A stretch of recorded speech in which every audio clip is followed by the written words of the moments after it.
What is up, everybody? This is Lyle, No Hippie Trucking and Transportation, coming at you from the Salt Lake City terminal, about to run through this washout, but I've been sitting here dealing with these Omnitracs problems.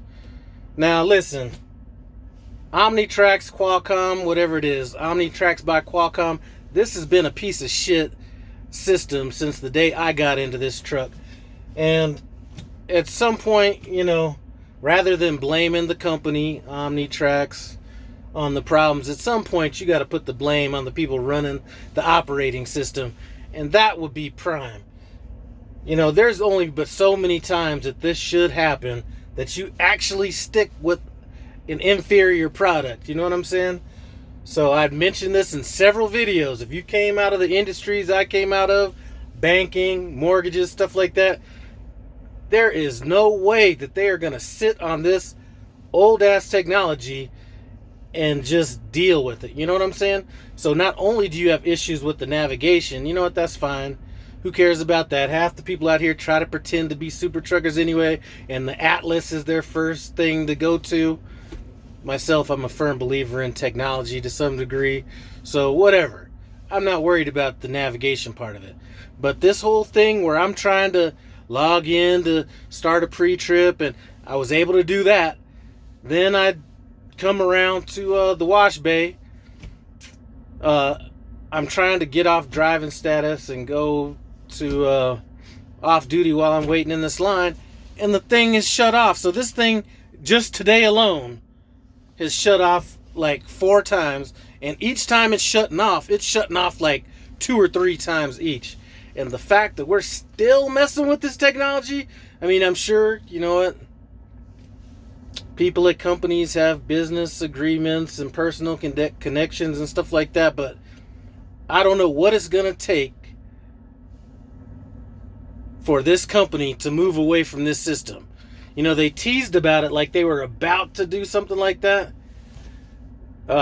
months ago. Maybe it was just the navigation portion of it. I don't know, but I haven't heard anything on that either. This is just ridiculous. And I've been thinking, why would a company not get away from this system? I mean, first of all, every aspect of this system is just horrible.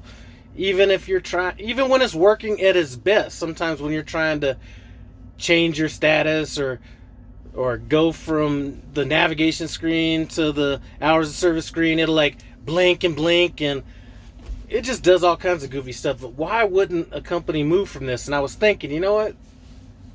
Maybe a company as big as Prime, that's a whole lot of trucks. If you're talking about the trucks that Prime has on their fleet, then other fleets that are running under Prime and all that stuff, that's maybe it's just the sheer number of units, or sometimes bigger companies make slower movements because it's harder to bring everything up to speed. So I'm wondering about that. But then I turn around, I think Swift had made this, and they have way more trucks than we did. So I don't know, but this is just ridiculous.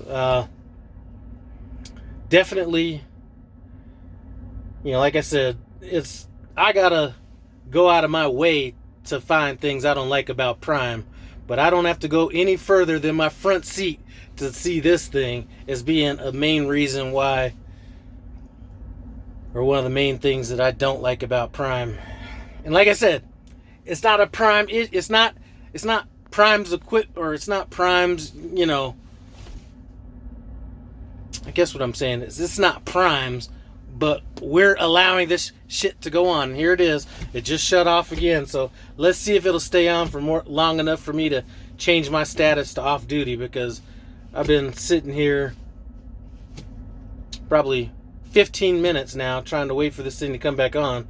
And luckily, I'm not at a point where I need to worry about getting in there and editing logs and all that kind of stuff, because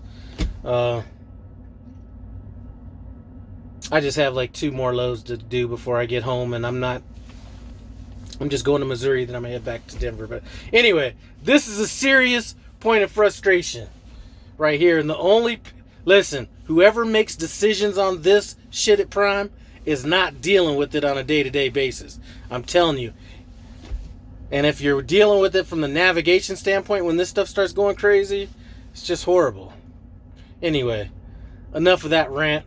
I do appreciate you guys stopping by. No Hippie Truck and Transportation, and I appreciate all the good good conversation I had up here while I've been at the Salt Lake City Terminal over the course of the past multiple days. Really learn a lot from people I talk to, whether they are in training or seasoned drivers. But anyway, looks like I'm about to pull in, so I will check you guys out later.